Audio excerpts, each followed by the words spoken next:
ગોઈમા ગામે આંબાવાડીમાં પારડી પોલીસે અવૈધ દેશી દારૂની ભઠ્ઠી પર દરોડો પાડ્યો।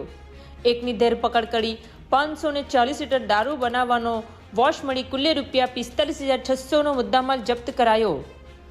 પારડી પોલીસે બાતમીના આધારે ગોઈમા ગામના પટેલ ફળિયાના વિસ્તારમાં આવેલ એક આંબાવાડીમાં દરોડો પાડી અવૈધ દેશી દારૂ બનાવવાની ભઠ્ઠી પકડી પાડી છે। ગતરોજ પારડી પોલીસ મથકના પીઆઈ GR ગઢવીના માર્ગદર્શન હેઠળ કોન્સ્ટેબલ ઘનશ્યામભાઈ આલાભાઈ અને પોલીસ કોન્સ્ટેબલ નીતિન ભીખા પેટ્રોલિંગમાં ફરી રહ્યા હતા। જે દરમિયાન ઘનશ્યામ આલાને મળેલી બાતમીના આધારે PSI JH શાહની આગેવાની હેઠળ પોલીસ ટીમે ગોઈમા ગામે પટેલ ફળિયા ખાતે આંબાવાડીમાં ધમધમતી દેશી દારૂની ભઠ્ઠી પર દરોડો પાડ્યો હતો અને ત્યાંથી સુભાષ લક્ષ્મણભાઈ પટેલ ઉંમર વર્ષ 40 રહે સલવાવ ભરવાડ ફળિયાને ઝડપી પાડ્યો હતો અને સ્થળ પર પોલીસે 540 લીટર ગોળ પાણીનું રસાયણ જેની કિંમત ₹13,500 તેમજ દારૂ ગાળવાના સાધનો જેમાં 6 એલ્યુમિનિયમની ડેગડીઓ, 2 તપેલા, 20 પ્લાસ્ટિકની ડોલ, 2 ડ્રમ અને અન્ય સામગ્રી મળી આવી હતી। આ ઉપરાંત એક એક્સેસ મોપેડ નંબર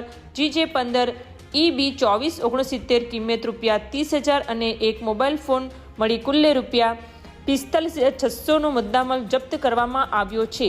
આરોપી સુભાષભાઈની પોલીસે કરેલી પૂછપરછમાં કબૂલાત કરી હતી કે આ અવૈધ પ્રવૃત્તિ હિતેશભાઈ ઉર્ફે શંકર ધીરજભાઈ પટેલ રહે ગોઈમા ગામ પટેલ ફળિયાના ઇશારે ચલાવતો હતો, જેઓ હાલ ફરાર છે। પોલીસે બંને આરોપીઓ વિરુદ્ધ પ્રોહિબિશન એક્ટની કલમ હેઠળ ગુનો નોંધી વધુ કાર્યવાહી હાથ ધરી છે।